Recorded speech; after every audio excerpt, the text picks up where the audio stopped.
Ross built. Today we got a special Amen. program called the Boardroom, and we're going to be Hmm. doing it on a monthly basis. We got three special guests today. First, I'm going to introduce myself for the new people that just joined our podcast and that haven't seen me before. Aziz Ross, and I'm a real estate investor, multifamily, new construction, fix and flips. So I pretty much do a little bit of all, and I'm also a business owner. We'll get started, I guess, at the top. We'll go with Damani. Go ahead and introduce yourself. Damani and Kosiel, and I'm also a real estate investor, commercial property.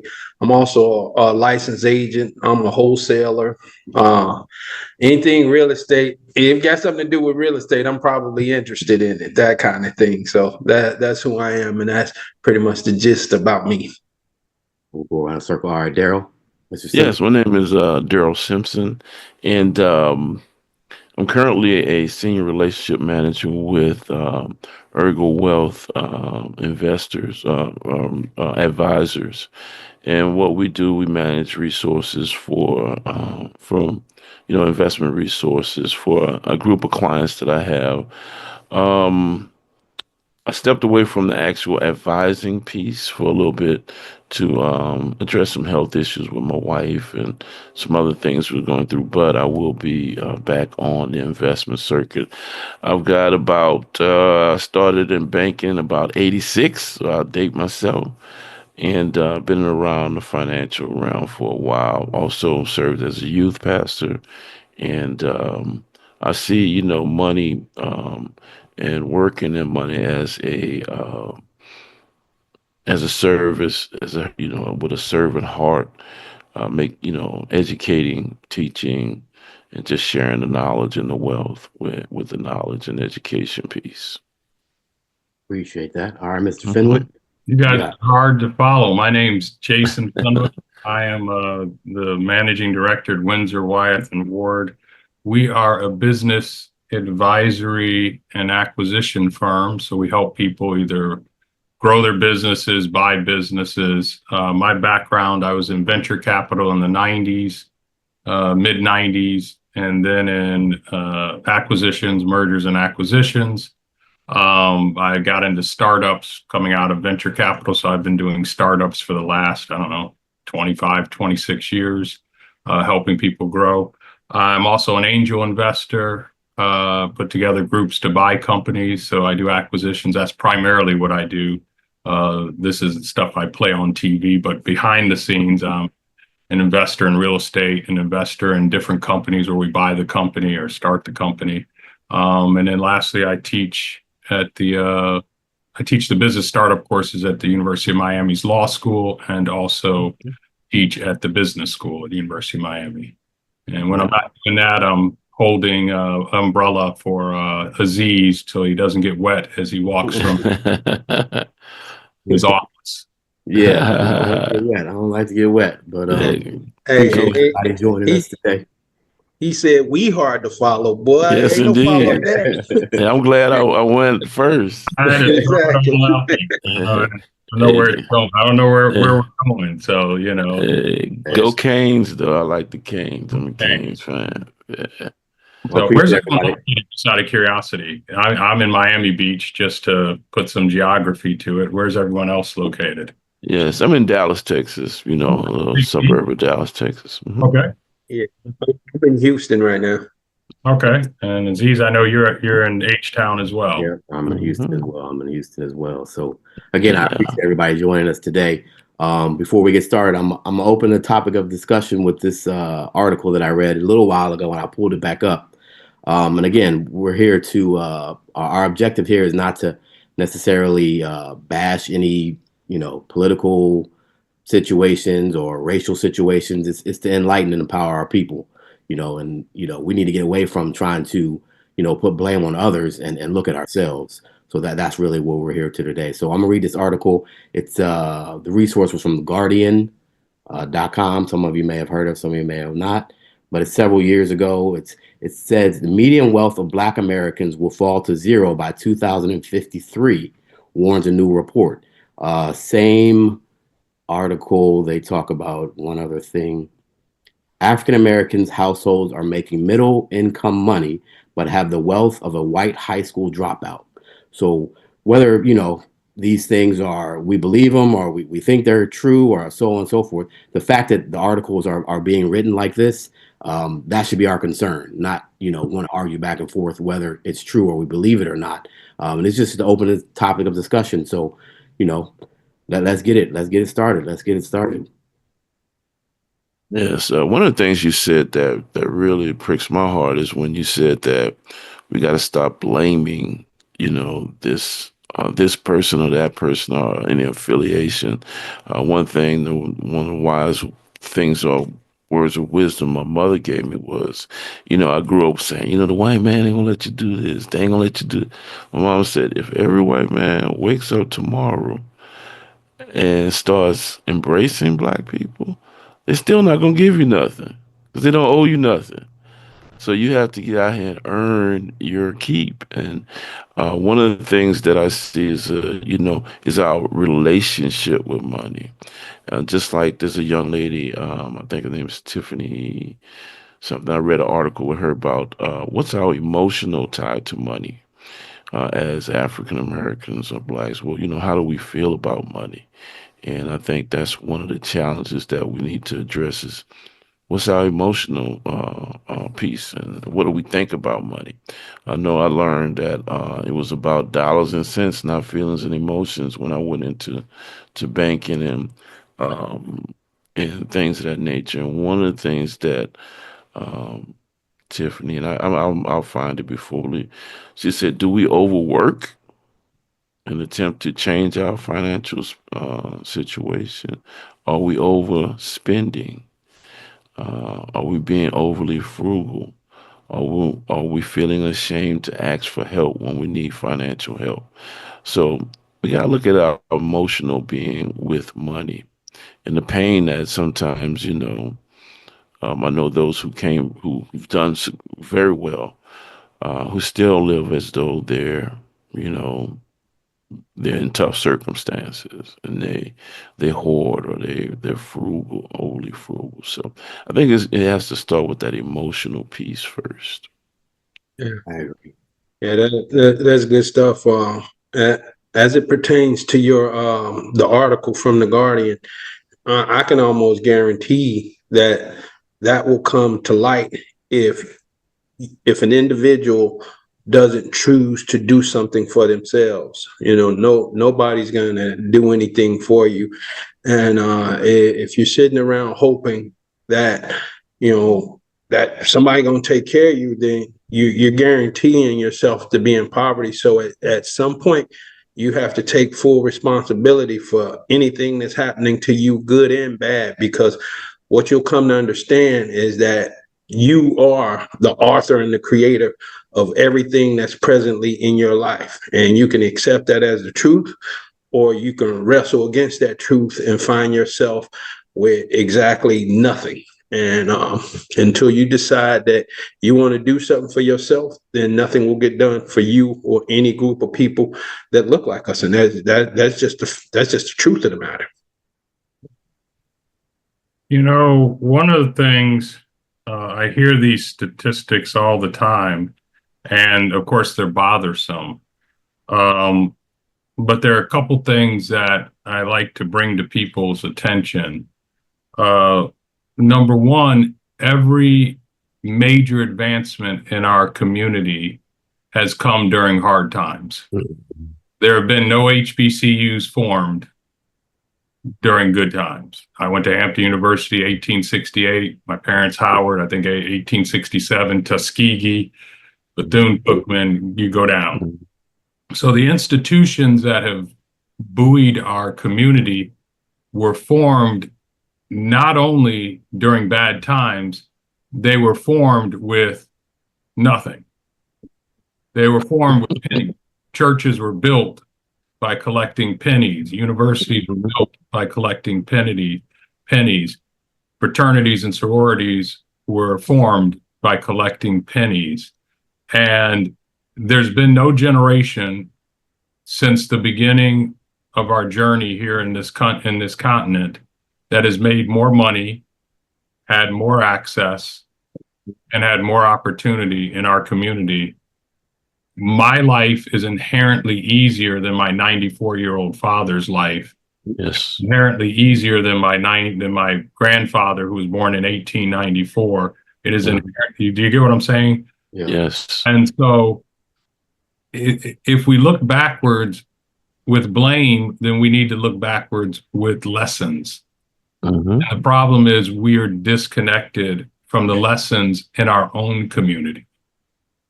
And so I think we've come to rely on other communities to provide things for our children and ourselves. And what I mean by that is I've noticed since they've decided to attack DEI and critical race theory, whatever that is, basically Black history, that I've noticed that now people are teaching their own kids Black history. Well, that's who taught me it when I was Mm-hmm. I've never been to a school that's ever taught Right. about Dr. Charles Drew, William Hale, the Hidden Figures, all that stuff my parents and grandparents taught me, and my church, the Yes. community taught us. Mm-hmm. So the first thing is that we've done more during Reconstruction, which is 100 and some odd years ago, than we've done in the last 20 years of this century. So the last 20 years of the 1800s, 1880 to 1900, they've made more advancements in education, more advancements in institutions serving our community, more advancements than we've done between 2005 and 2025.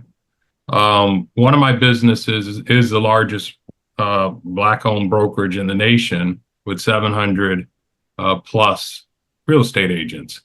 And if you look backwards, our grandparents owned more property. Our great-grandparents owned more property. Someone owned 30 acres back in Georgia, in 1912, 1920, 1930s. Grandpa bought a house in DC, a row house in DC in the 50s or 60s. And there were no programs to help us. Zero program. In fact, every program was built against us.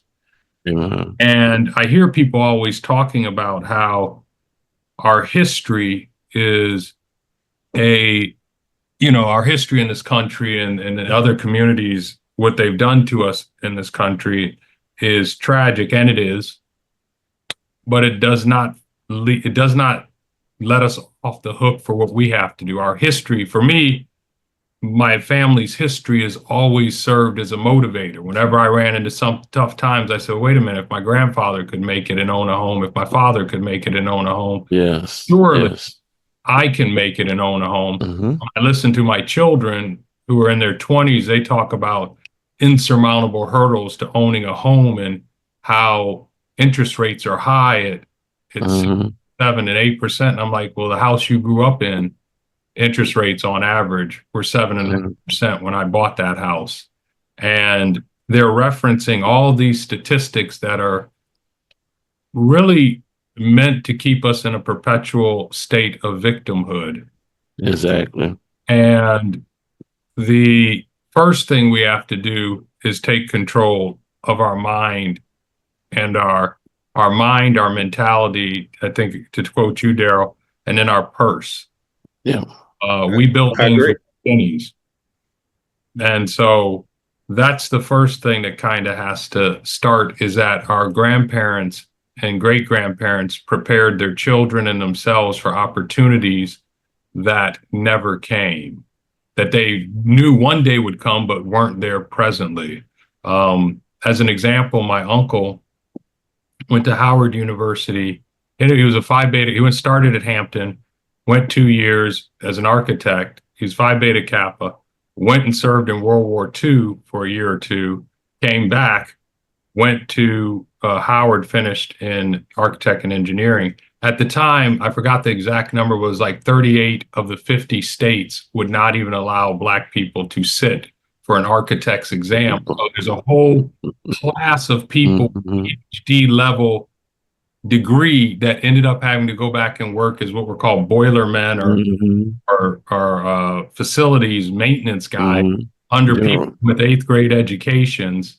Right. But they did it waiting for the opportunity that a door would open, and they took care of their families, and they took care of the community. We are not mindless victims. And so and I have one more quick point just for whatever, and I'll turn over because I don't want to hog it. No, but good. Excellent. The average American family makes 44,000, I think it's like $752. That's the average American spend. The average person spends $600 on soft drinks, between soft drinks, liquor, and chips, or snacks. That's like 2,000 and some change. Now, forget the fact that all three of those are going to kill you over time. So the average man in the household is spending 2,000 some odd dollars on soft drinks, liquor, and snacks per person. That's, again, you got to remember, per person. They have all these statistics that they track. The average woman, between hair care, nails, makeup, and beauty, spends $2,300. Now, here's what I know, which I challenge everyone else. I never remember, I think for my sister's wedding, my grandmother would have been in her 80s. She went and got her nails done in a salon.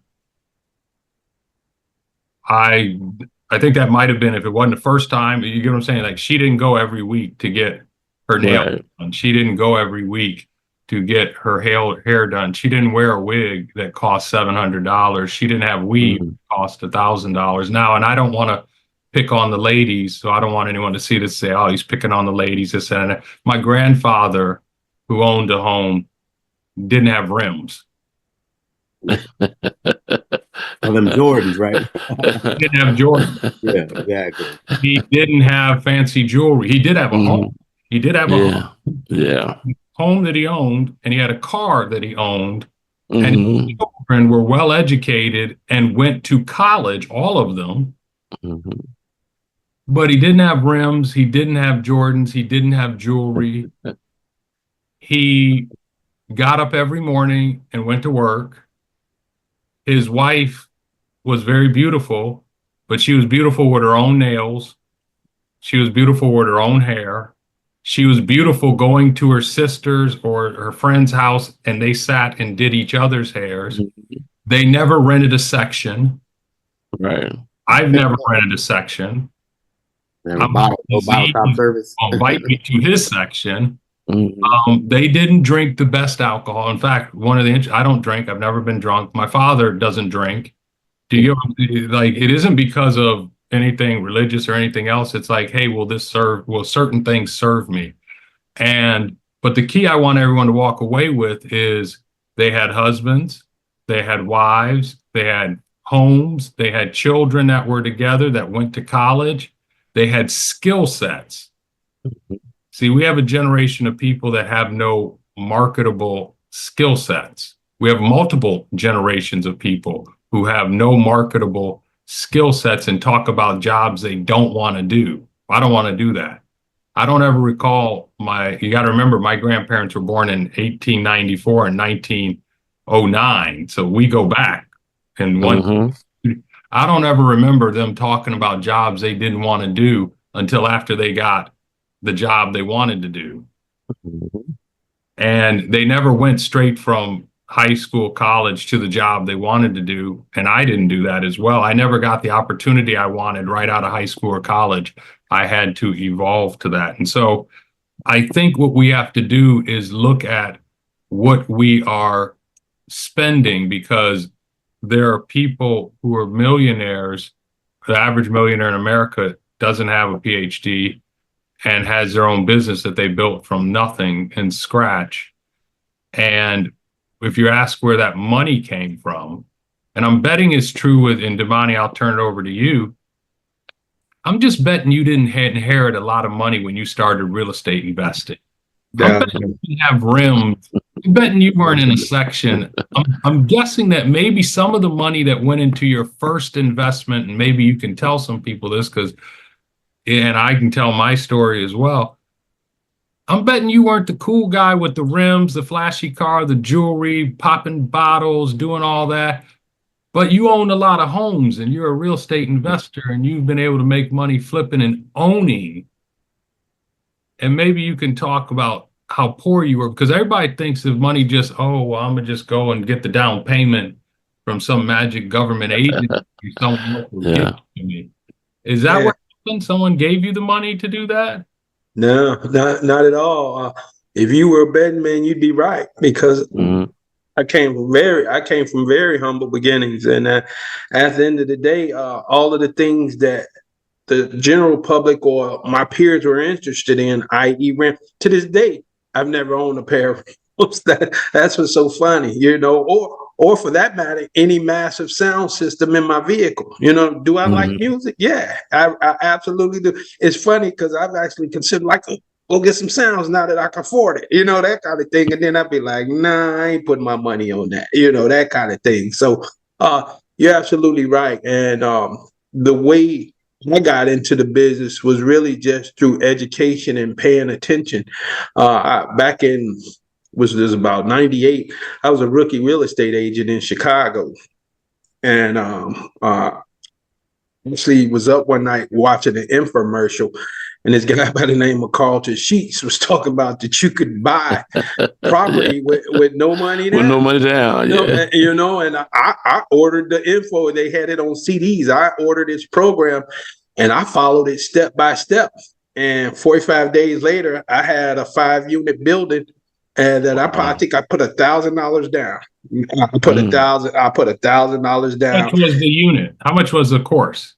I can't even remember how much was the course. It was worth it. It couldn't have been that much because I didn't have a lot of money. I'm telling you, I was doing real estate on the bus. I was on the bus in the city of Chicago. And if I had a showing, I had to plan it out so far that I had to, calculate how much time it would take me to get down there to actually show a property. Lord forgive somebody. Say, matter of fact, this one particular property, this lady was like, it was an old busted up rundown thing. This was before so-called gentrification had hit Chicago, and the property was terrible. And she said, "Oh, I love it. Can you come back with it? Can you come back in an hour so I can bring my husband so he can see it?" Now, mind you, I'm on the bus, so now I got to figure out where I'm gonna hang out for. Yeah, just so I could come back and show her the property again, that kind of thing. And at the end of the day, if there's a will, there's a way, but it comes with, like you say, skill set and education. A lot of times we spend our time where we shouldn't be spending our time, and it's hard to step away from your peers and just peel away. I hung out with like 7 guys, and I just wanted something different. They wanted the rims, the girls, and not to say I didn't want the girls and all of that. It's just that the bigger picture of what I wanted was more attractive to me than worrying about what I looked like right now. I didn't have ladies' clothes. I didn't have any of that. And to this day, I'm okay with that. To this day, it's like, I don't need all of that.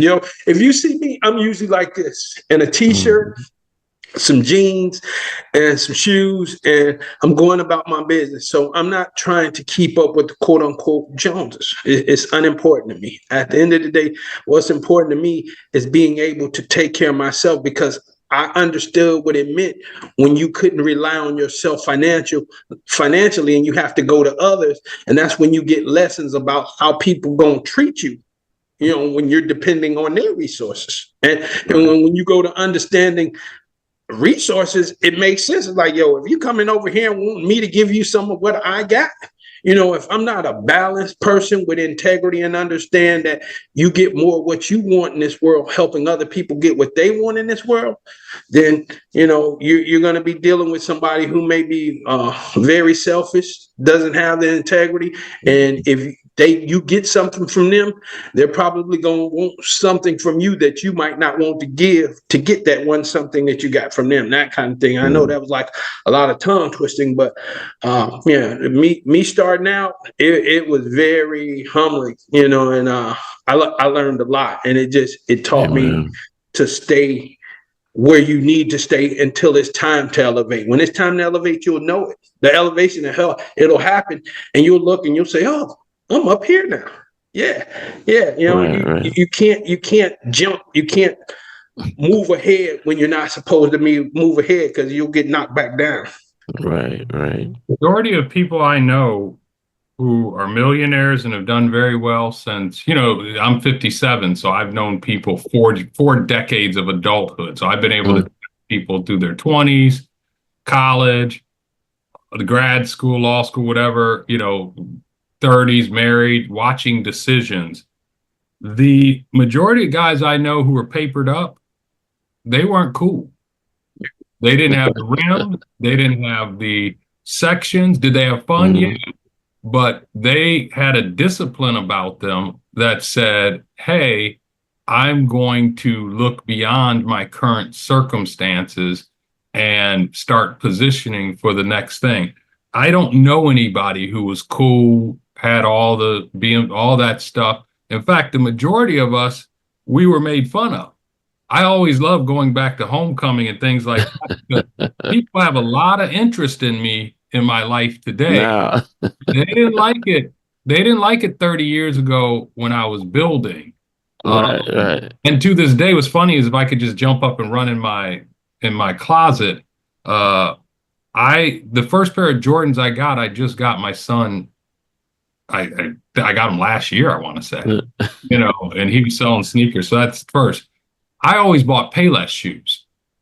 Now, here's a funny story. My son, I remember one day looking, and he was making fun of my Payless shoes, Payless tennis shoes. Because I'm like, well, it looked the same as the Nikes. Let me try it. He was making fun of them because he had 22 pair of Jordans that his grandmother's bought him. And he was clowning me. And what's interesting is Payless went out of business, and I ended up bidding on buying the company in bankruptcy. I didn't win, but I was like, this is a good company if they could shed their stores. But I told him he has Nikes and Jordans because I get up every day and go to work. Yes. The second funny story about Jordans is I had a pair of young guys who worked at one of my companies, and they would clown. They one day came and said, why are our shoes, our tennis shoes, better than yours? And I kind of looked at them, and I knew what they made. They made roughly $40,000, maybe $40,000 before benefits. And I'm looking at them, and they're talking about, every day they come in with a different pair of Jordans. And I just kind of watched them doing their thing. And I said, the question you need to be asking is that exact question, but not to me, but to yourself. Why are your shoes, you make 40 grand, better than my shoes, and I own the company? That's the question you need to be asking yourself. Why is your car better than my car? I'm driving an old car that I've owned. I bought cash, and I've owned it for 15 or 20, 15 years or whatever. Still looks nice, still looks new. But why are you with rims and own nothing and make 40,000 and work for me every day? Right. And I think we have to get past this idea of what's cool. What's cool is cash flow. Exactly. What's sexy is cash flow. What's sexy is the house you live in, not the wine or beer or whatever that you drink unless you're selling it.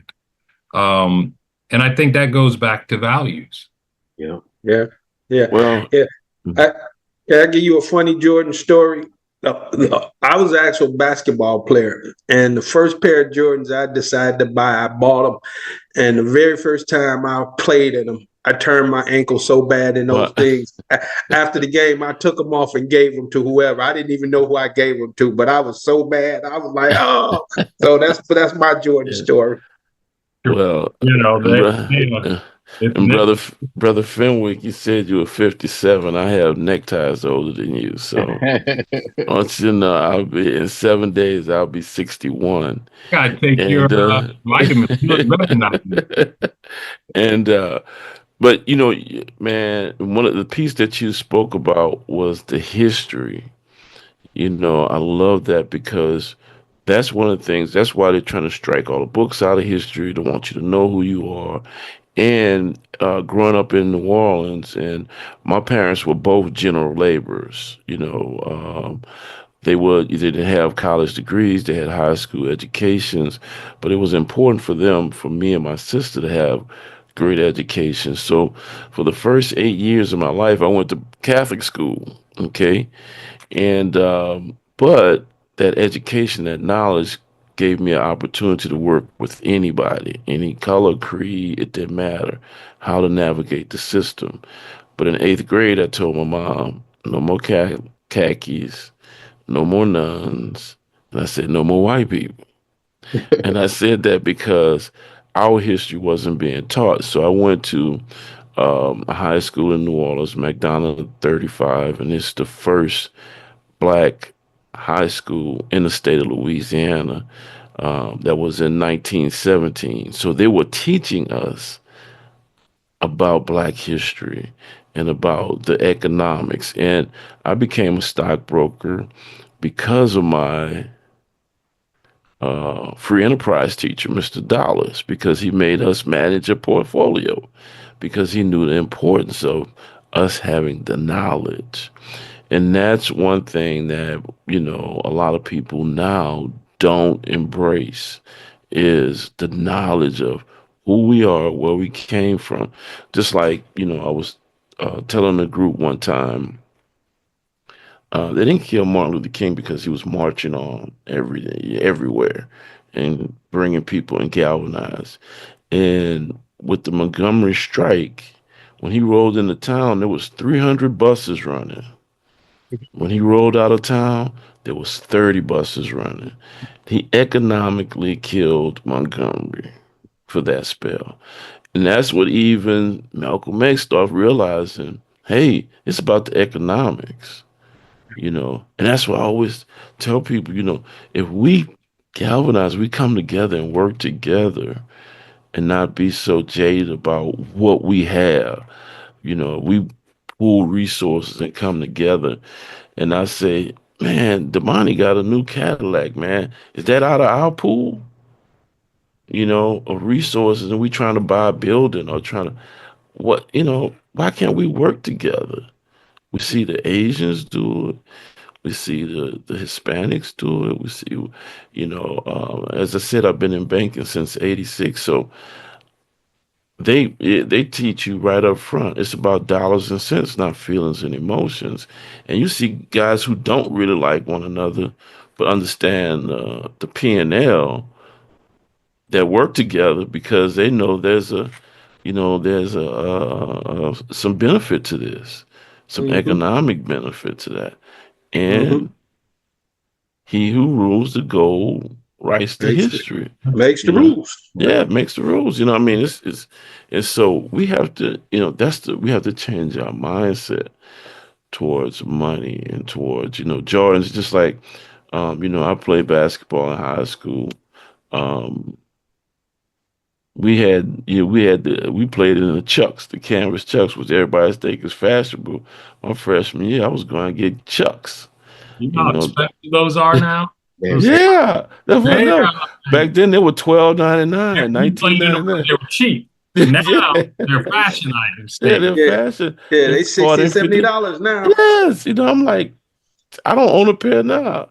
And so, but just to see, we become consumers. I've had the benefit to work with guys that were in the leagues from 2002 um, to I still serve a couple guys, but the guys who were successful made solid decisions and weren't the guys that had to come in with the rims and so and you see the dynamics of the guys who weren't African American that would come in F-150s and come in with Fords and with things like that. And you got a guy in the parking lot with a $300,000 Phantom, and you're like, man.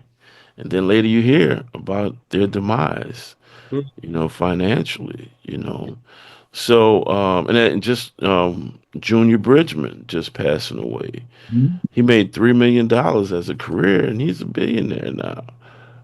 I mean, so it's not. And my mother used to always have a saying, "It's not what you make; it's what you do with what you make." But Junior Bridgman did something unpopular. In the off season, he went and worked at a Wendy's, Wendy's. Mm-hmm. cutting, doing fries, Mm-hmm. Yeah. floor, cleaning the Right. bathroom, doing stuff Mm-hmm. like that. And I find that people who make it do things that are unpopular. Exactly. And I think that's the first thing that's been the history of our community and success over the years. Mm-hmm. Our people we always had to do things that we Always. didn't want to do. So where there was no motion, it's finally like, hey, well, let me make this skill set work for myself. Mm-hmm. I'm gonna go because we're talking about mindset.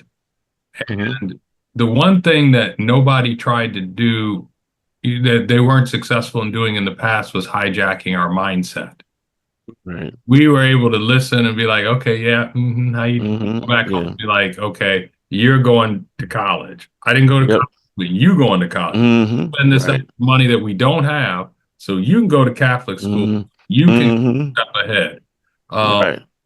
and there's a mindset that we've lost. We've gone from creators, which have been historically what our people have been in this country, to consumers. And we used to be judged on what we could create, and now we're judged on what we can consume. That's an American problem. It isn't even our community problem. America went from creating things for the world to now just being the world's biggest consumer. Mm-hmm. But one of the things which is going to get Aziz in trouble, but I'll just throw it out there because I know I'm just Out supporting there. boy old at this juncture.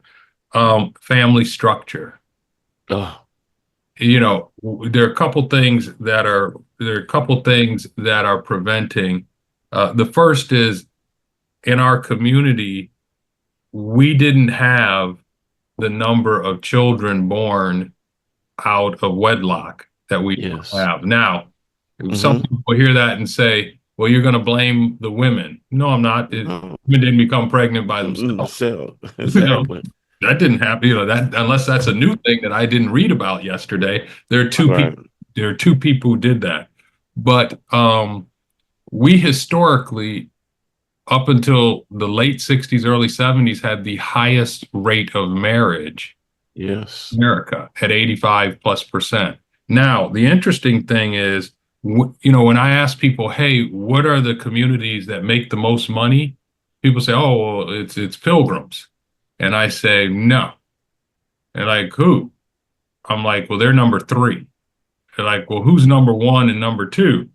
The Indian community is number 1. They make the highest money per capita on average in their community above everyone else. Number 2 is the Asian community. Second highest per capita. Number 3 is white but Jewish community. And number 4 is just plain old white. Pilgrims, as I call them. Now, here's the funny thing. As I see, I told you I'm gonna get in trouble. Here's the funny thing about the top 3 communities. Marriage rate is extremely high. Yeah. Divorce rate is low. When they have children inside of a structure. And the structure is marriage.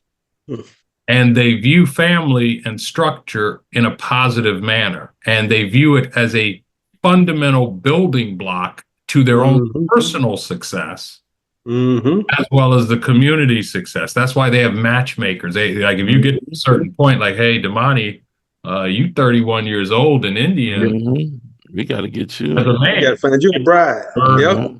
No. You need somebody to help you paint those buildings that you're flipping. And how they advertise it. They don't say Damani in the clubs and driving rims. They say, hey, here's this young man. He's hardworking. I know Mm-hmm. he bought a 5-unit building. He rides the bus to the 5-unit building, and they connect him with someone who rides the bus with him Mm-hmm. and has a little bag, makes a bag lunch for both of them. And they go in and he's putting up, he's putting up drywall and she's painting and priming. And then they sit and they eat this bag lunch. Now that isn't cool, but that's how everyone's become wealthy, Right. did Right. inherit the wealth in America and started with nothing. And their communities did that coming to our communities. Every community that's made it started by selling us stuff. Yes, Mm-hmm. sir. Yes. That Yes. corner store has been owned by Indians, Jewish, Asians, Italian, Jews. Asians, Indians, Pakistan. And wait, let me back up. I'm not mad at any of them. Koreans, these Koreans, I'm not mad at any of this. Is a racial thing. Nature of the Mad beast. at isn't that they own it and make the money. What I'm mad at is we consume but never bothered to buy the corner store. Exactly. We're mad because maybe they're stocking it with stuff that we don't like. The other part of those three communities is they're quiet. If you've ever been in an Indian community, you don't see what they got until they have a wedding. Mm-hmm. Oh man. What the? I agree. They don't rely on nobody to teach them their Indian history. No. The Jewish people have Hebrew school send their kids to. The Greek people have Greek school that they send on Saturday. They're not waiting for anybody to give them a grant or do anything. The Asian community, they say, hey, looky here, this is how we've done it since the beginning of time. Right. But the family structure, huge. Community and countries rise and fall on their culture. My father once told me, companies, communities, and countries rise and fall on their culture. We have gone from a culture of hardworking, industrious people to foolishness. I agree.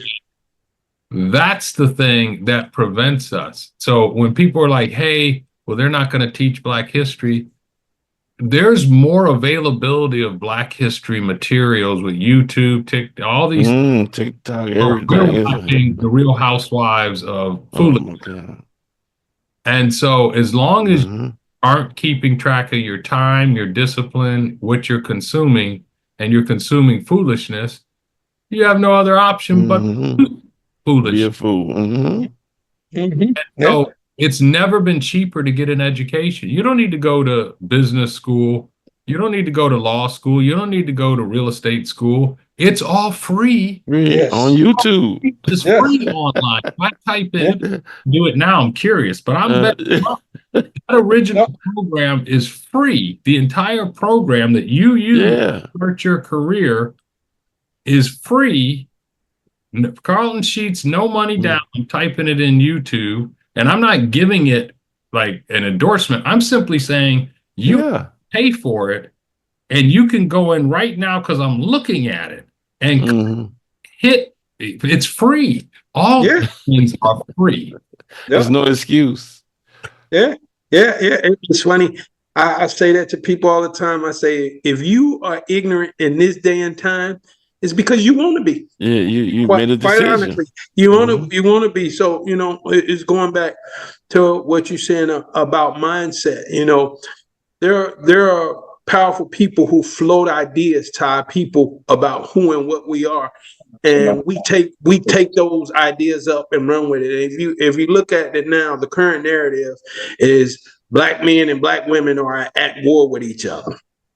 And they're fighting about, you don't do this and you don't do it. Like, look, enough, man. Quit letting people play you like a puppet.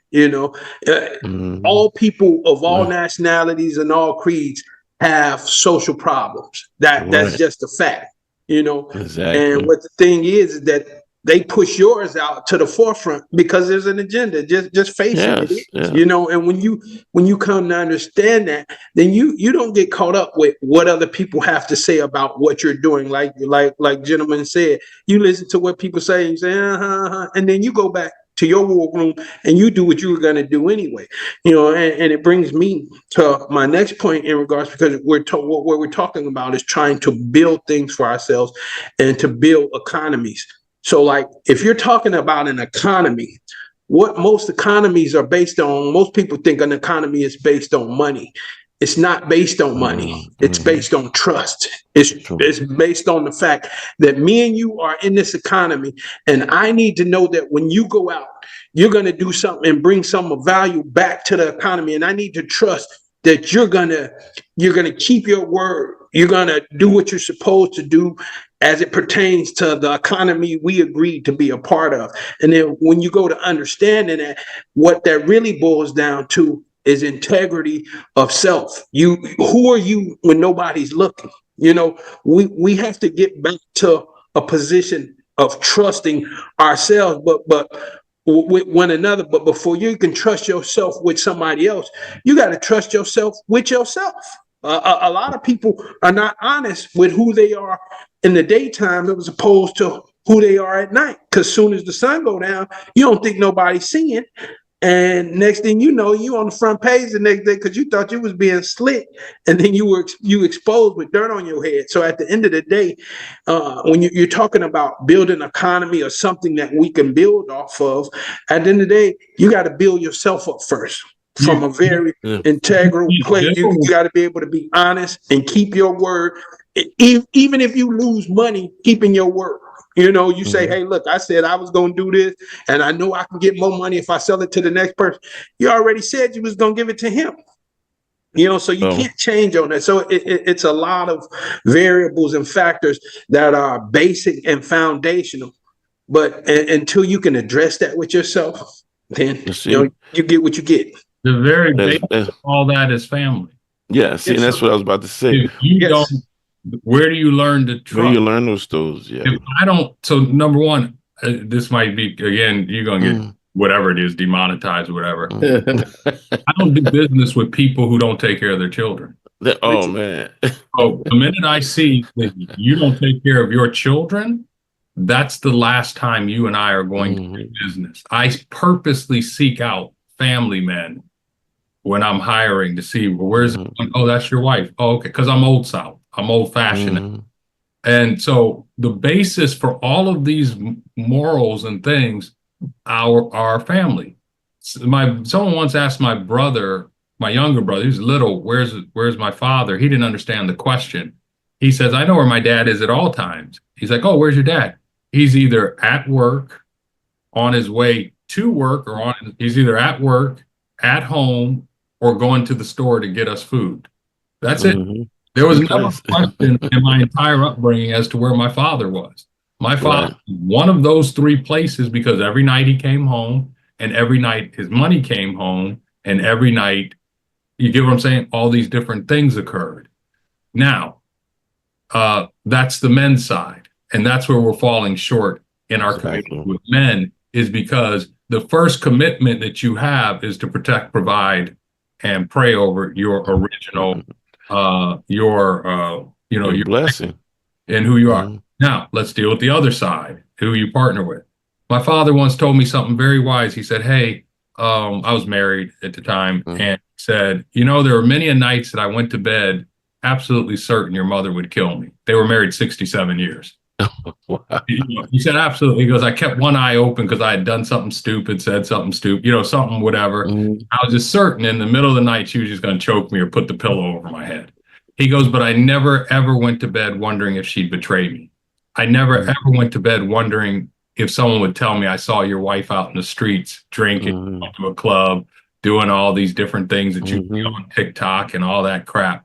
I knew she was on board with my plan when I had nothing. And so there's a partnership. How do we become partners if we can't can't partner at home on the most basic fundamental thing as to how are we going to raise these children that we created? Right. How are we having bad decisions? So I get you have one child out of wedlock. What I don't get is how we have 5 or 4 or 3, but there are basic fundamental things that the family structure puts in place Right. that then allows us to build on trust. How do I trust Damani? I trust Damani. I don't even know Damani, but I knew just from what you said, I knew you didn't have rims. I knew Mm-hmm. you didn't have Jordans. I knew that if I invest in one of your projects, it isn't going to end up in rims. It isn't going to end up in a section. It isn't going to end up in jewelry. It isn't going. I Mm-hmm. write you a check. I'm fairly certain it's going. I know where it's not going to end up. I know you're not And going to be out there running babes. If Right. not, integrity. he's at home with his wife, his kids, Mm-hmm. he's raising, he's baseball coach. That's how other communities have done it. And that's how we've done it since the beginning of time. And that's what the, gives me the confidence to invest in you. That's what I do. I've made more money investing than I've ever made working. Work. Understood. Mm-hmm. Continue that. But That's the way I judge a man isn't by uh, what he says. I judge it by watching Aziz. I'll now pull him out from under the bus. I forgot how many kids you have, Aziz. But every time I ever talked to Aziz, it was like, yeah, going home, wife, kids, doing this and that, mom. And I said, okay, got it, got it. And when the time came that he tells a story, which I actually forgot, but the reason I took a day off of my work with one of his businesses and said, come on, man, I'm going to show you how to do sales. I'm going to show you the technical way of how to set up sales. And Aziz, you can tell it better. But the reason I did it is because I saw where his time, energy, and money was going. He always says, hey, you only charge me this amount of money. And I said, I guess I should have charged you more. But the reason I did it is because I saw where his time, energy, focus, and money were going. I knew it would end up with these kids, with his wife, mm-hmm. his mother, and in the community. Yeah, well, see, that's see that was something that you said that's key, is the community. That was another thing. I had home, but I had community, and you had other people pouring into our kids. That was the blessing for me as a youth pastor that I was able to pour into kids to go to the next level and partner with their parents. And see, that's what we lack right now is community. The integrity that Damani said that, we know that Damani is not going to be out here doing what he doesn't need to do. And, but he, I can say, hey, Damani, I got a young man that's interested in real estate. Can he ride with you one Saturday? Or something like that, and plug him into the money. And now he's telling him, say, man, because that's another a beautiful thing is when the light comes on with a kid, and you flip that switch on, and they're like, wow, I got it. I won't be like Z now. He's an investor, Damani, or like Mr. Fenwick, who's teaching people. That's so rewarding, and we've gotten away from that with our community. It's in my neighborhood right now. Um, I know maybe two or three of my neighbors, and I went and introduced myself. It wasn't like that when I came up, you know, and Everybody. just yeah, I knew everybody on my Right. block. In my, I just had a gentleman who to pass away who grew up in the next block from me, and I didn't know he lived 30 minutes away from me. I was brokenhearted because he poured into me. You see what I'm saying? And see, that's what happens is we had a thing called each one teach one. Just teach one. If you can't teach the masses, teach one. And that's what you did with Z. And so the return on that, the ROI on that was amazing. And you felt good doing it. See, that's the thing now. All these kids that keep, some guys I communicate with on a daily basis. Our kids, they want guidance, they want discipline, and three things that kids need is faith, love, and food. If you can provide them with those three things, it's amazing what they can do. This morning I woke up a gentleman that I was helping he was trying to get play basketball, and his coach was giving him a hard time, and so he got frustrated with the game. But I say, hey man, look, everybody's not going to the NBA. I'm proof of that. You just sometimes it's just not your calling. Well, I pull up Facebook today, and yesterday he got matched to be an orthopedic surgeon. Man, how good is that? Yeah. You know, Yeah. that's gonna take you much further. And now you be doing surgery on the guys in the league or what have you. So everybody may not be the king, but you can be a king maker, and you can give what you've had to these kids and things of that nature. So community is huge, and family, man. I was, and part of the reason why I'm here is because Aziz's mother-in-law is like my mother. You know what I mean? You know, the relationship we have is very valuable.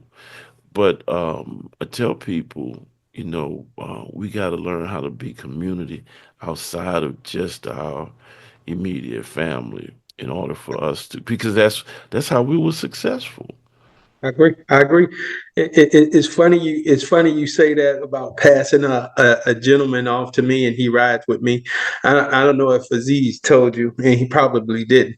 The Mhm. way I find what I do, specialize in pre-foreclosed homes. Okay. And what I do here in the state of Texas every first Tuesday is auction day, mortgage Hmm. foreclosure auction or tax sale auction. Hmm. I buy a list of those houses that are going to be sold at auction and we go on. I spend my Sundays actually going and knocking on the doors and talking Hmm. to the homeowners. So if Right. you were to pass a youngster off to me, he would get that, because that's I'm talking about. You can set your watch by it. I'm leaving my Hmm. house every Sunday at 2:30, knocking on the first door at 3 o'clock. Hmm. And I'm going down a list, and I might have 20, 30 houses.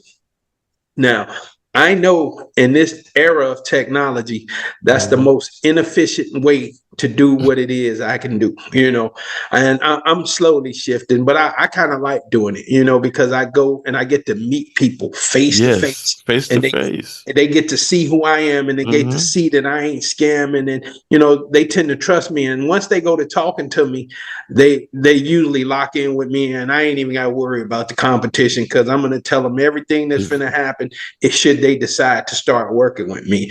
And Hmm. that's how me and Aziz actually got connected. The mother of my child and his neighbor were neighbors and he introduced us maybe like 8 years, maybe 9 years, more than that actually, quite some time ago. And me and him been locked stock ever since then. And it's like every deal I get, I bring it to Aziz first, like, hey man, come on, take a look at this, that kind of thing. And I love the relationship because it's founded in trust. I know he's not gonna try to undercut me, in regards to pricing. He's gonna give me the best price he can do in order to make whatever he's trying to make. And I'm okay with making sure he has enough, as they call it, meat on the bone in the deal to make sure he can do what he needs to do to not put himself in a hole when it's time to sell. Because anything about real estate or anything for that matter, the money is made when you buy it.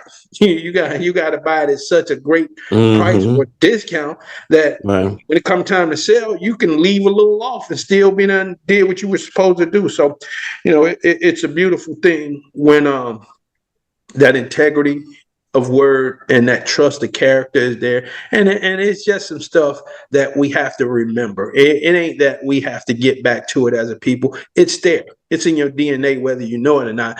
But a lot of us have like the gentleman said, what are you consuming? I got a TV right here. I say this. I got a TV right here, and that thing hardly ever comes on. Because I'm not into TV like that. I used to. There was once a time I was a basketball junkie, but I fell out of love with it, and I'm like, I don't need it. I absolutely. We can talk about it and all of that, but at the end of the day, what I like doing is really growing and learning stuff, learning new ideas, learning new concepts, that kind of thing. So expanding my skills, like with the time that we're living, like I say, I'm door knocking and that's most Hmm. inefficient. But now I went to a conference last week. I was in Orlando and I went to a conference and this gentleman showed me how I can use AI not only to make the calls, but to set the appointments. You know, so I'm in the process of transition, because as much as I love the personal part of going and knocking on the door, I'm chasing the dog at the per se. I need the dog to chase me.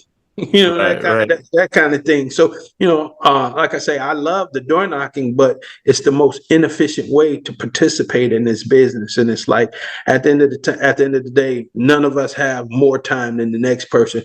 So it would behoove you to use your time wisely.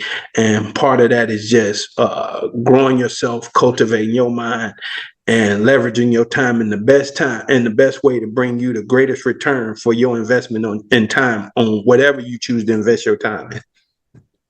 An interesting thing is that when I listen to what you're saying, and really every other guy who's had some success, it reinforces something I learned a long time ago, which is every day God gives each of us the same three things. None of us get any more, none of us get any less. He gives us time, energy, and focus. No one gets more than 24 hours. We all are born, we all have a certain amount of energy and focus. What you are using your time to do is build real estate and go after opportunities or learn how to make your business better. And so what I find today in our community is, of course, you're not successful. Actually, I take it back. Everyone's successful. It's just whatever your plan is, you're successful at that. So if your plan was to waste money, you're successful at it. If your plan was to waste your time, you're successful. I had a student in law school.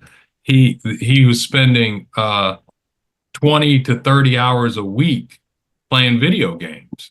And he's like, well, what did you play? I'm like, the concept of ever spending that much, unless it's my job or I'm going into software development or something, I would never ever do that. I'd be out working. The money, time, energy, focus tells you where the opportunity is. The average person today is too tired to pursue opportunity because they've pursued foolishness and wasted their energy and their time on foolishness. And so they don't have the ability to focus on opportunity. I'm often reminded of the alcoholic's twin sons. There's an alcoholic who's a town drunk. He has twin sons. One of the sons grows up to be a raging alcoholic and a twin son and the town drunk. The other one never drinks at all. When someone asks the two boys, why do you live the way you live? The one who's a drunk says, I'm a drunk because my dad was a drunk. And when you ask the one who's never drank any alcohol, hey, why do you live the way you live? You have your own home, you have your business, you have your family. He says, I never drank because my father was a drunk. Same circumstances, different outlook, focus on how they use their time, energy. And each of those things is free. Time, energy, and focus is free. And that's where we have to start with maximizing what's free. Yep. We didn't let you say anything, Aziz. Hey, you know what I learned a long time ago from one of my mentors is that when you have somebody that are, in this case, several people in the room that are older and wiser, you just shut up and listen. So that's what I do. And a lot of people say, oh, you're the host. You don't talk a whole lot. Again. Aziz, you older than me, man. Quit playing. Man, stop it. But so that's what I do. I can talk and show that what I know or what I don't know, but at the end of the day, I'm trying to gain from you brothers, so hey, and I'm trying to let y'all help other brothers that y'all can help that maybe I can't reach, because they can hear me talk, on a weekly basis or whatever. With you, man. When I'm in presence of people that I know better, I'm gonna shut up. That's why I love listening to the gentleman who starts business as well as the Reverend. It's like you guys have experience that I'm totally interested in. And it's funny because I've definitely peaked at purchasing businesses. Like, okay, why would I start from ground when I can go find a business and apply the same techniques in houses? Like, buy that business at a discount and set up a management team and let them run it. So, when he said what he did, and the other gentleman talking about money and stock and all of that. It's like, okay, I'm gonna be doing a lot of listening this this I want to drop something on you right quick. You can buy a business that owns, like, let's say it's let's say it's a plumbing company, Mhm. and the plumbing company has these different lots, or they park their trucks, or it could be any type of company, but it has a lot of real estate. There's a play where you buy the company for less than the real estate that it owns, but usually the person isn't looking at the real estate because they're like, oh, I'm a factory that's gone broke and we used to make this. They're not looking at, well, I own all real estate. The guy who bought Sears when Sears was open, Yeah. he didn't buy Sears. Everyone's like, why would he buy Sears? Sears is going down, in the age of Amazon. He bought it because Sears owned all of its stores. Stores. So he bought it for the real estate, and his purchase of the company was at pennies on the dollar versus what the real estate portfolio was worth. But no, Sears always carried the real estate on their books as an expense.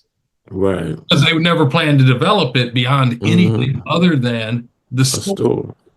And so you can buy companies that have real estate holdings. They're not real estate companies. They're in some other business for the purpose of developing the real estate. That's something that I've done, so there are all these different ways to get to the same thing. But here's the trick. If you're not awake, alive, and you're not drunk, and you're not dealing with foolishness, you never get to this unsexy stuff. Right. There's always a way to do something, and connection. But do some research on that. Give me a holler, and let's talk about it, because in the communities, people are selling, say, their corner stores, and they're selling them at a discount because they're selling it as a corner store, or they own 5 corner stores on 5 corners that'll be regentrified, but they're selling it based on a valuation of what the store is worth, not what the property is worth if the property were redeveloped. So that could be something that like you say, you don't even get to this stuff if you ain't paying attention. And what you just said, that's a jewel. What you just told me right there, I'm like, oh my goodness, I ain't never even thought about it from that perspective. So it's like, man, thank you. That's all I can say is thank you for that. If you're stuck in a foolish cycle, you're not going to get invited in rooms where they're talking like this. Right. You're not going to. I'm going to talk a little bit on that too, because you brought it up, it just triggered something in my head, a pet peeve that I have. So obviously, I buy homes and things like that. So I'm in one neighborhood, and Damani knows it. It's Sunnyside. It's it's a depreciated neighborhood, African-American neighborhood that's in a prime location, right? And me and Damani work these properties all the time. And it's unfortunate that, the parents die, and this is the case that happens over and over and over again. The parents die. Now the kids see, a gold mine basically, and they go and sell the property, but they're not reselling it to necessarily our people, right? They're selling it to give them the most money. Which I understand, money is money. We need to survive. We want to make as much as we can. But we also have to be conscious of, if you have a Black community and these properties are worth, so on and so much. These other guys that come in and bid on these properties, they care nothing about your community. Actually, they want to destroy it as much as they can, right? Exactly. So, gotta stop thinking about always just the money. We need to think about, okay, I can make some money, and at the same time, I can help build a foundation for our economics, and then your kid may come back into that neighborhood and buy a home and feel safe in the neighborhood that their parents grew up in. So we don't think like that, though. Well, see, I used to tell my reps when I was training them, all money ain't good money. That's right, absolutely. Even in banking, all money. We're embroiled in a situation like that. My wife and her family. She's in, the home she grew up in is in a very, it's right across from Love Field Airport, and a very prime location. And one sister is holding out because a family member wants to purchase the home to keep the legacy that they grew up in, but all they see is dollar signs. Another thing about Sears and Roebuck that was taught that a lot of people don't know, when it was Sears and Roebuck, Roebuck was a black man, and Roebuck was a watchmaker, and he was the intelligence that brought Sears and Roebuck together. And so when I told my kids that, I said, yeah, look it up. Go. They said, man, we don't believe that. We don't believe that. And so Roebuck was a black man who was the brains behind Sears and Roebuck. So again, that history piece and that, and just like what you talk about the real estate, one we gotta the real estate piece, that's where you acquire wealth through the real estate. And once you have that real estate wealth, you can branch off into so many areas, so many arenas till you can pretty much pick your choice of where you want to be, the real estate. Because guess what? And I even shared with the church that did just the opposite. God's not creating no more land. It's just not going to be. It is what it is. That portion is stopped. But we need the land and the equity. That's why 40 acres in a mule was so important. And we didn't get it because they knew we could build wealth with that. So, and just another thing too that Brother Fenwick said, start somewhere. When I started in banking, I started off as a courier.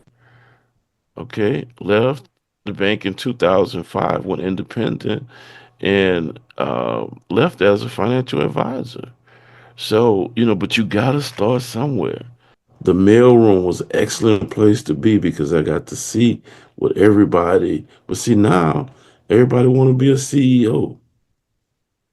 Everybody want to be a CFO. Everybody want to, be a CI. Man, it takes time to get to that level. One of the things just from the investor, so I go to conferences and I teach the course on it. And people run up to me and they say, I'm an entrepreneur, I'm a CEO, I'm a founder. And what they don't realize is it's one of those rookie mistakes that causes the person not to invest. Like there are certain things that you got your list of 10 things that the guys who actually fund money we look for because it automatically rules you out. So when you come running up and you say, what we want to know is if I ask someone who's I know a lot of guys who own their own companies.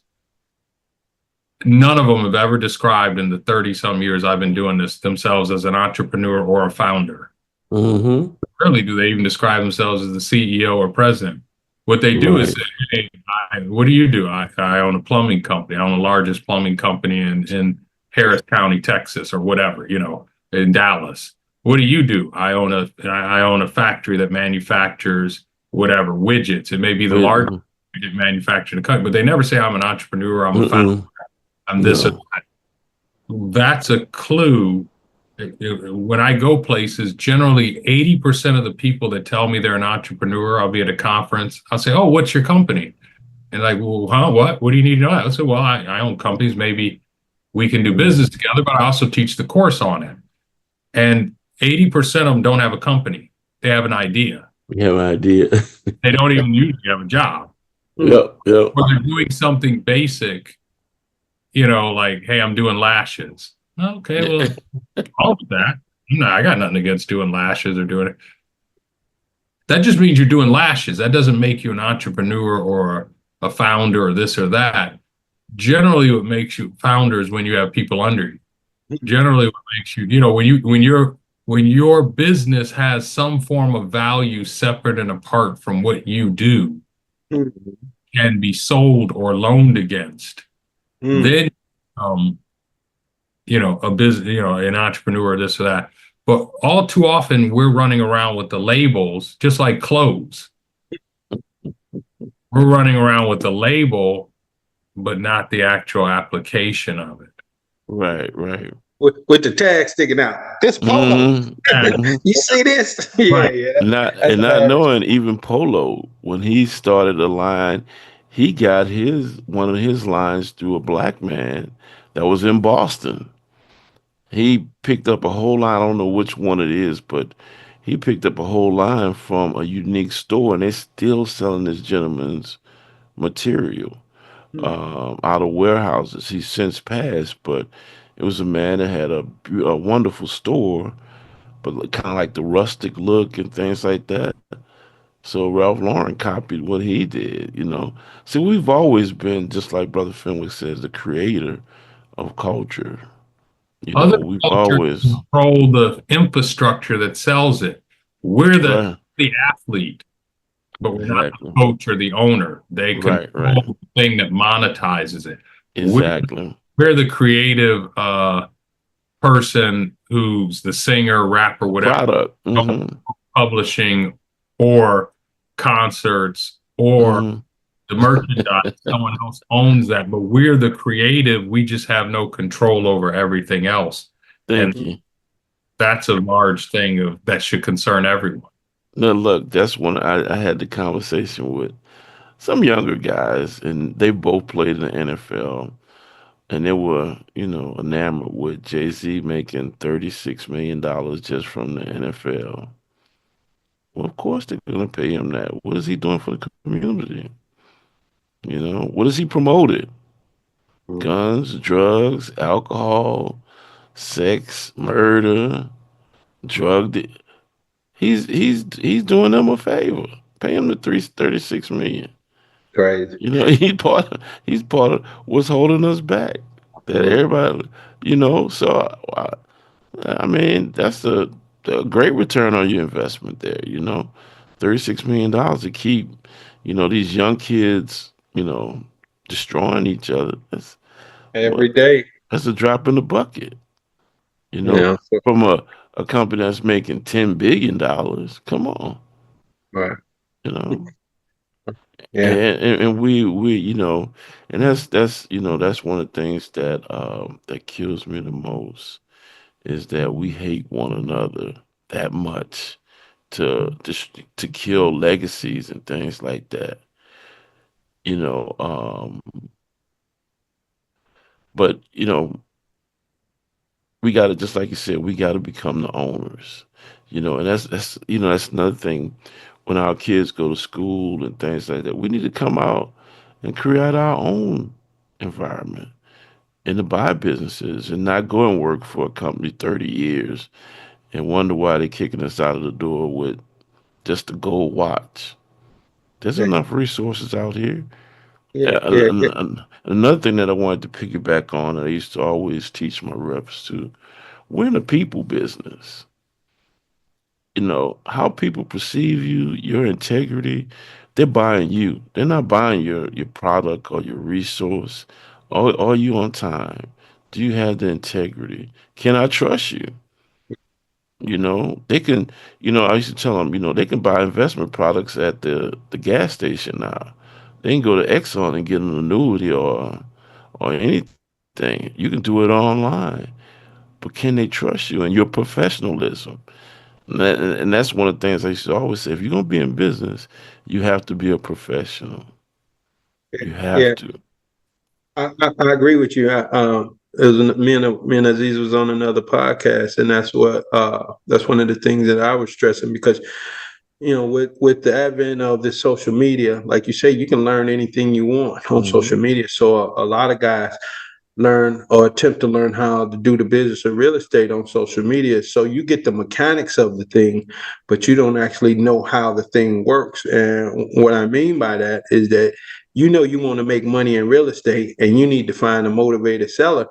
But in order to find this person who's willing to sell a property to you at a discount, you have to have some people skills. You got to be able to Exactly. talk to a person in such a way that you instill confidence in them about who and what it is you saying, and they got to know that you ain't trying to do them in. And for me, it's like as long as I make a little money, I'm okay. Do I want to Hmm. maximize?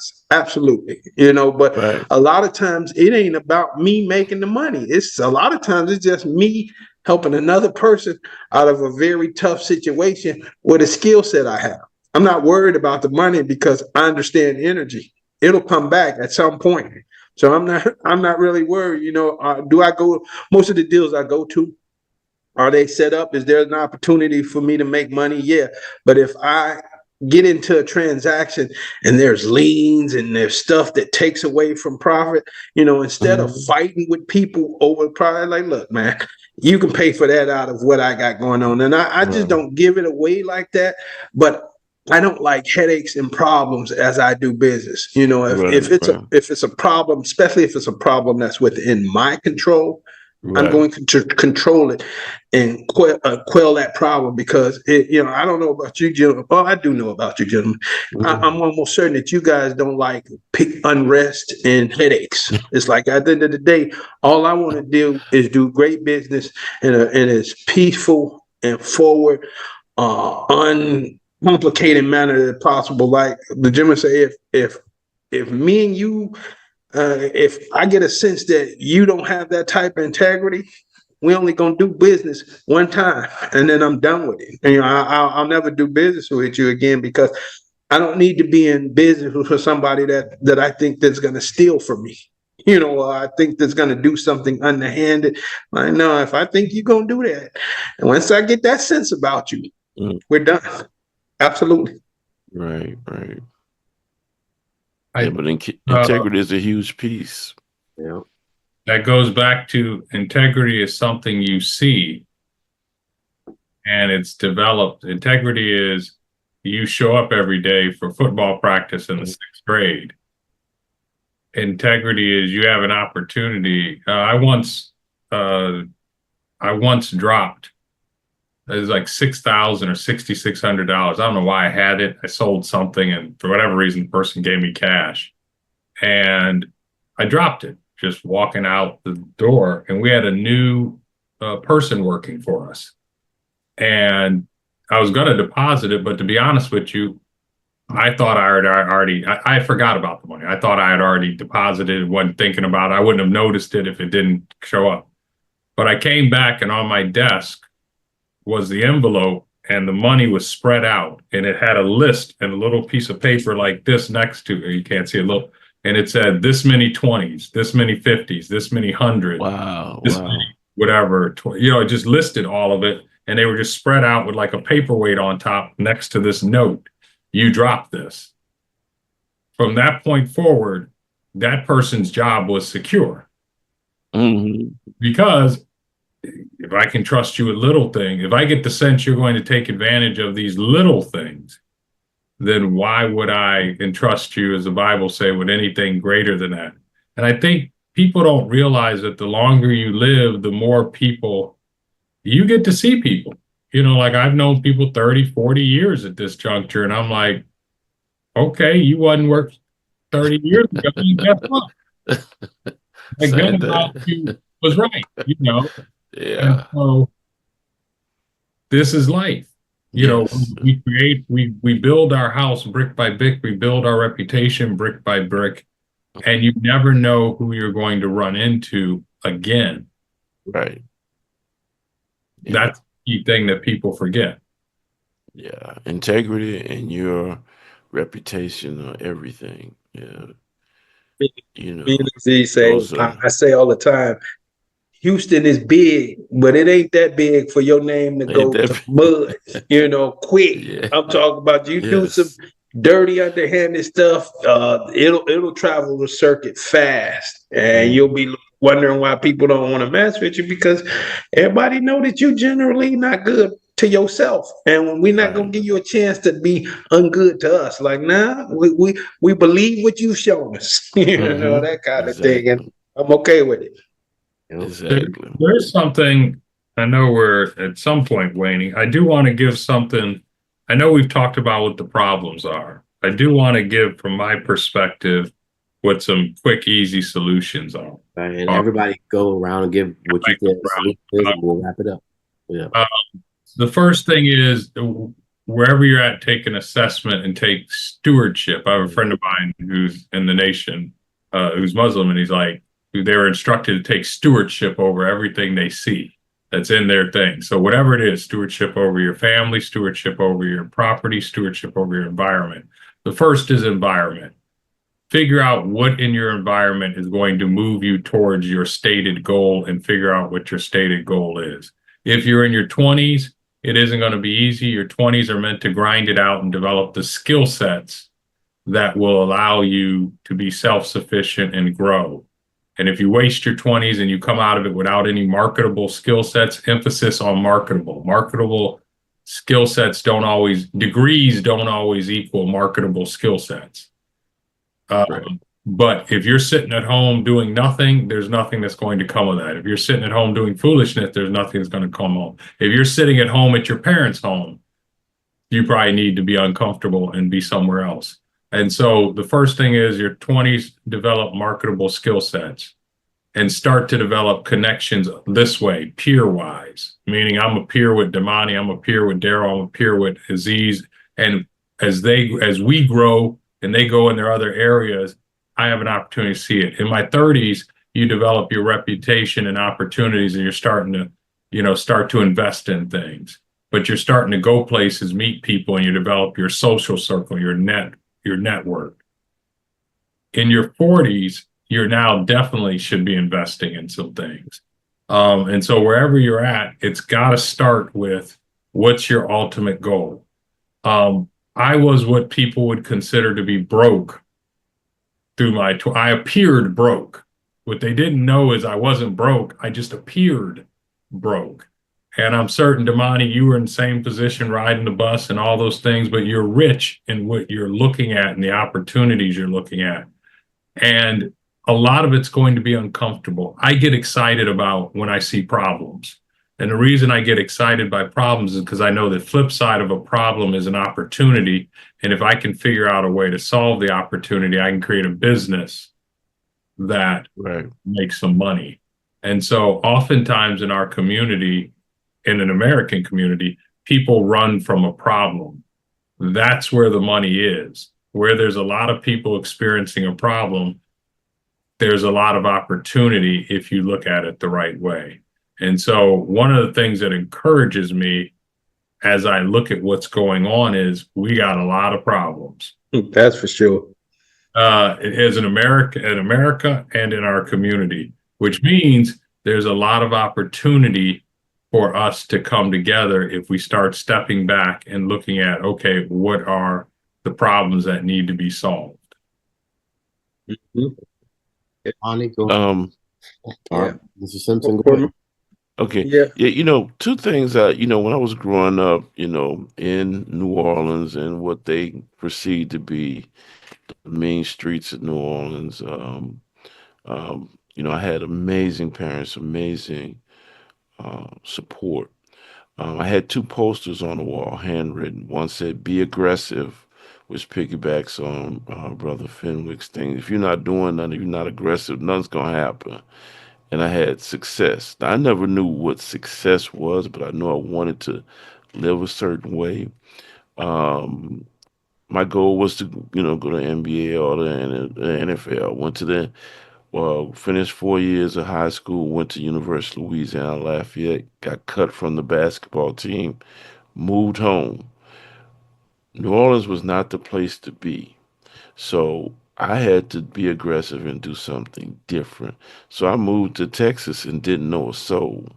And opportunities began to present themselves. And as I said before, we have to invest in ourselves and others. It's not just about you. God blesses you to bless others. And we all need to begin to pour into our community. It's simple. Each one teach one. Or just like my man's teaching the class or sharing because that's our future. You know, my realism is that I'm 61. I'm kind of on the back nine. So now I need to be, encouraging others to do some of the things I perhaps didn't, or share my mistakes, my faults, my failings, my success, my failures, how I got back up after failing, what it is that we can invest into our children. Our family structure is huge. Everybody may not have a father in place, but I promise you, I just married about two young ladies who lost their fathers early, and I I become like the surrogate fathers, only by situation. Never tried to replace them, but you can invest in a kid that time, that love, that effort and attention and faith. And that may be what changes all of this because we don't know who's the next uh, surgeon. We don't know who's the next doctor. We don't know who's the next lawyer or real estate mogul. We don't know that. And another thing that both you guys, all three of you has talked about, the guys who are flashy, they never make it. They only gonna be limited. Those who don't show the flash and who don't have to be seen, those are the ones who make it. So teach our kids. And one thing that Brother Fenwick said was, Damani, I don't know, but by being humble, we have to be humble. And being humble is sharing as well. So that's where I think our success is going to come from.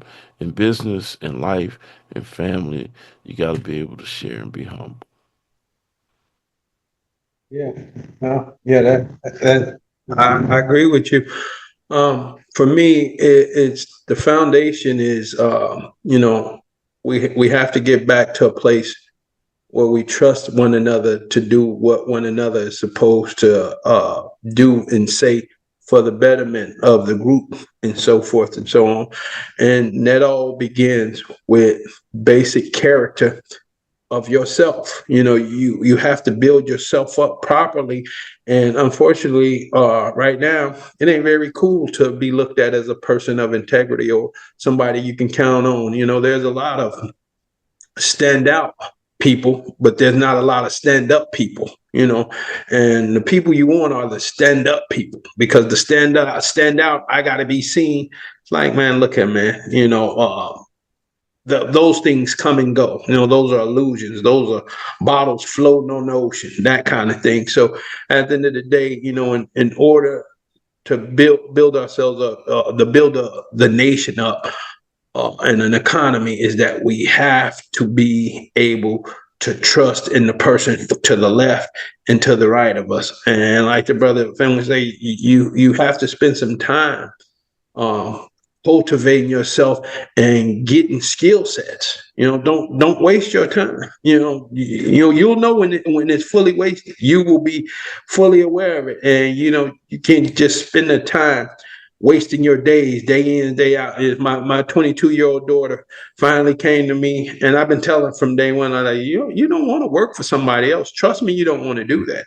But if you want to go see that, go see it. So she comes like, Dad, I'm ready to really learn what you're learning, what you do and how you do it. And it warmed my heart, because I'm like, okay, I'm willing to give it to you, and I'm gonna give it to you in the fullest. Right. But I'm not gonna play with you. And you're going to show up for work like you supposed to show up for work, like you were working for whoever. You showed up on time for them. I need you to be on time for me, looking like you're going to work, not looking like you're ready to go hang out at the beach, that kind of thing. So at the end of the day, we definitely have to reach out and teach these youngins. And like the brother Fenwick says, there's so many problems, man. We need to build our own everything. I'm talking about in every field of industry, we need to create, whether it be, because when you look around, we don't manufacture or create anything, and that's just a fact. So the opportunity is there. Are we willing to sacrifice and do the uncool stuff that needs to be done to move this needle forward? That's how I see it. Absolutely, absolutely. So as you see, all three gentlemen are basically saying the same thing. They're talking about mindset, goals, problems, and all of these are a law of success, right? Success is not it's not a secret. It's not evasive from any of us. We just haven't been taught it, right, in our community. And there's something that, and I just heard someone speaking about it the other day, Imam, saying that called the butterfly effect. I don't know if you guys are familiar with what the butterfly effect is, but it's simply as a butterfly can flap his wing and call a hurricane hundreds and thousands of miles away.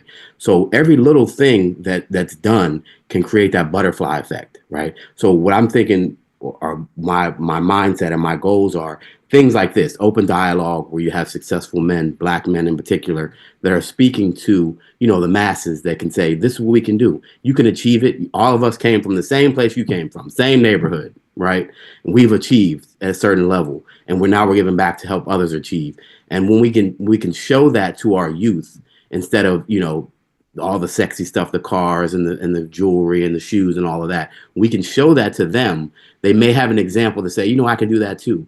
And it's almost, I'm going to say we're at the end of our rope at this point, because we see the problems are getting bigger. They're not getting smaller, right? Our community the wealth gap in our community is getting wider and wider, bigger and bigger. And we're at the bottom of the list on all of those things, unfortunately. And we've been here just as long as anybody else. So it's ridiculous that we are, right? So let's wake up. Let's change what we're doing. We have all the examples here. We have things that you can do to actually achieve those things. You know, you have people that you can call upon. Everybody here, you can call upon them. You know, we'll have their message on the YouTubes, on all that type of stuff. You want to reach out to them, ask them some questions. They all have a service here they can provide and help you with. Right. This is what we're doing. We're trying to help our community. We're trying to build that foundation, and we have to start now, because again, it's not going to get any better. It's not going to get any easier. And the word on the street is they're fighting really hard to make it even harder for us at this point. Right. So, you know, this is going to be something we're going to do every month. You'll see different people. Everybody's invited back if you can make it, if you can't. But we're going to do this every month. We're just going to keep it going. And we're going to have people from different industries. And we're going to do our part. Like I said, each one teach one. We don't have to teach everybody. But if everybody teaches one person, it makes a big difference. It makes a big difference. Yes. I appreciate you guys' time. You know, it's been almost an hour and a half. And I know you guys can be doing some other on a Saturday, you know, instead of just talking. But you guys, everybody sees your passion when you're speaking, that you're actually a men of faith, and you actually want to help others, right? And that's what it's going to take. That's what it's going to take. So we have to help our youth, because they're our future. But also, people in our age group, we have to let them know as well that, hey, if you want to teach your kids, you got to do something, right? You can't teach your kid if you ain't doing nothing yourself. Right. If you don't have a good family relationship, if you're not taking care of your kid, you're not doing so on and so forth, then how are you going to teach somebody else? So look in the mirror, you know, and it's very easy. A lot of these things are free. YouTube, pick up a damn book. Please pick up a book. That's all it takes. Read. One book can change your life. Readers and leaders. I'm telling you. And it could be your Bible, your Quran, whatever book you read. That could be a good start, right? But there's also books out there that can teach you business, it can teach you success. And at the end of the day, let's develop confidence within ourselves, within our community, and let's help each other. Again, I appreciate everybody for joining. A blessing to be here, my brother. Thank you. Thank you for having us, brother. Peace to you. Tell Tamika I'm expecting a cake next week for my birthday. Tell my girls I love them in King Khaled as well. Appreciate it. All right, Z. I'll be safe out there. All right, God bless. Let me know when you want to get together on that. Okay, for sure. All right. We'll talk to you later, guys. Take it easy. Hey, it was nice meeting you, Mr. Fenwick.